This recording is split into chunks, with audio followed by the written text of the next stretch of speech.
Welcome back, everybody, to another episode of Movie Social. We're your hosts, Ricky and Steph. What up? What up? What up? And today on Movie Social, we're going to be doing a spoiler review for season two of Solar Opposites, out now on Hulu. And before we get into that review, if you like what we're doing on this channel with these reviews, go ahead and subscribe to the channel.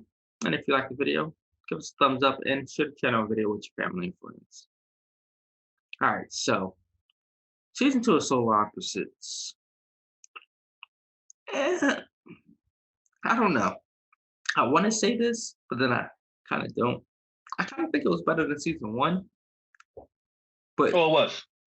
there were a few moments where they kind of held back, I think, in season one that would have probably put it over the top of season two. But Hulu, one thing I got to say, stop putting your brand out there in each episode. Come on. That's a hilarious joke to me, though. I love that joke. It is, but at times I'm like, y'all really just trying too hard with this. Because it's like, okay, I can see if this was going to be on another network or something where it's not just only on Hulu, hmm then yeah, that makes even more sense because then you push your brand so much. Netflix does it sometimes where they reference another show or movie, but that's okay because you referencing something else. But if you just say, oh, it's the Hulu store or this and that, like, yo, come on.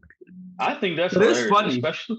especially like they had like a Hulu, like a little Hulu bag that's just randomly sitting there, and it was talking about who's going to stop us, and then Hulu calls, and then they're like, we're not going to do a stupid Christmas special, and then Hulu calls and tell them that they are going to do a Christmas special. Yeah, that was them putting out there though of the real Christmas special or holiday special coming.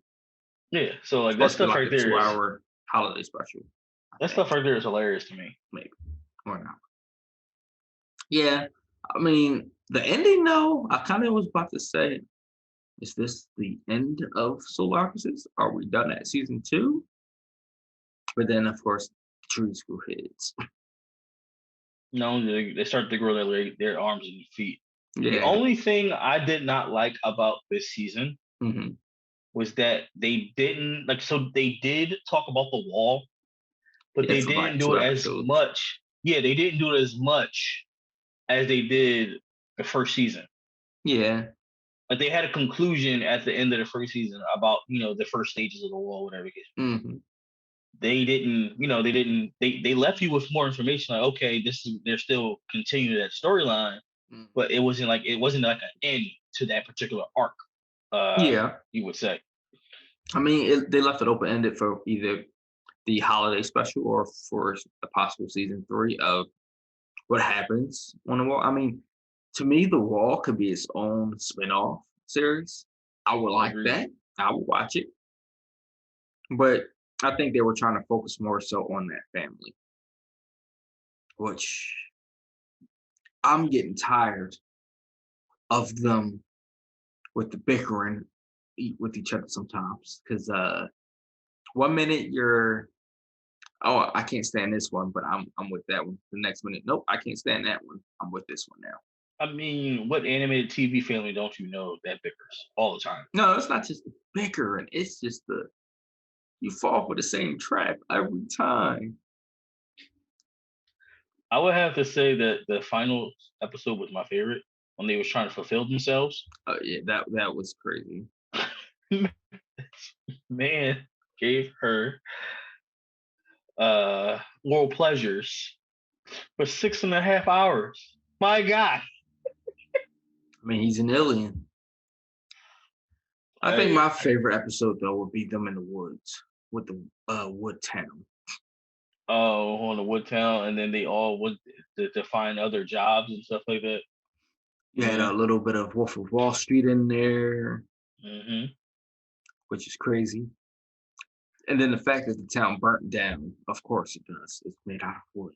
And then miraculously comes right back up. Like, come on. hmm It was interesting. Different take on that episode with that episode out there.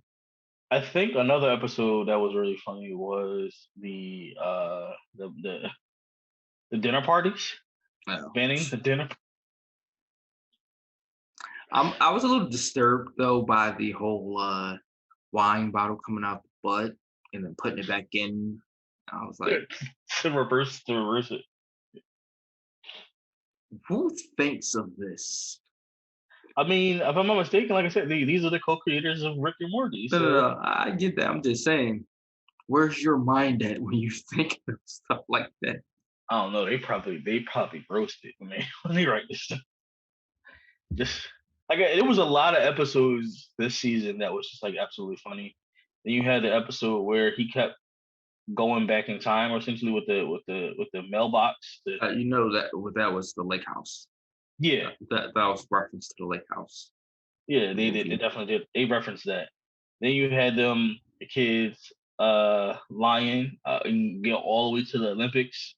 Michelle Obama's the president in their universe, and she bet the whole entire United States on Talking them to about win. George Bush lost it when he bet, but she won hers. Yeah, man. It was. Listen, man. I definitely Mhm. need to see. This is something that I want to see to continue because again, Solar Opposites is hilarious to me. I mean, it's funny, but I think it's still missing something. I think it's missing something like enough of family to be in this with them. You know how like Family Guy, you had Cleveland, you had Quagmire, you have all of them as well. So you're remain like you're excuse me, you're referring to or suggesting like a main supporting family or cast. Yeah, something like that, and make I this. can see that. I can definitely see that. Because again, right now it's just them. They run into people all the time, but it's not like that one particular person that they run into. I mean, I thought it was gonna be. I think what the main name was Kevin. It could have been Mhm. Kevin, but they threatened him and they made him run away. So I mean, I can see where that probably would help. Oh yeah, but I'm glad we finally got the pupa to finally grow a little bit in this episode. This season, like I found like I was randomly like watching it, and then like he started talking. I was like, wait a minute, the people is talking now. Mhm. I like what did he say? I think Toy Story or something like that. He was like, yeah, I know he said hello a couple times. But when he actually ripped the bird in half, he said he liked something. I forgot what he said he liked. But I was like, okay, that's random. Was it Pop Tarts or something? It was something. It was something weird. I know what you're talking about. Yeah, I was like, that was random. But okay. Hmm. But yeah, I really was disturbed about the whole pegs afterbirth moment. Like you're eating these pegs, and if I know the last one that she ate had some bit of afterbirth on it, and I'm like, ew. Now I know people actually eat afterbirth in real life, but Listen, I'm not definitely not gonna get into that, but yes, that is true. that's all I can say on that. They said it's good But for you. yeah, they said a lot of things are good for you too. They said cigarettes was good for you at one point, and then quickly turned, of course, from that, huh? Anywho, all in all, though, it was deal withable. It's very entertaining for the most part. I do not recommend watching this sober though. Really? You'll get a bigger kick out of it when you're not sober. Yeah, I can see me being inebriated and laughing a lot harder, but I wasn't. I was sober and I laughed pretty hard. I mean, hey, each his own. But let us know if you think there should be a season three or even a spinoff with just the wall. Let us know in the comments below, and until next time.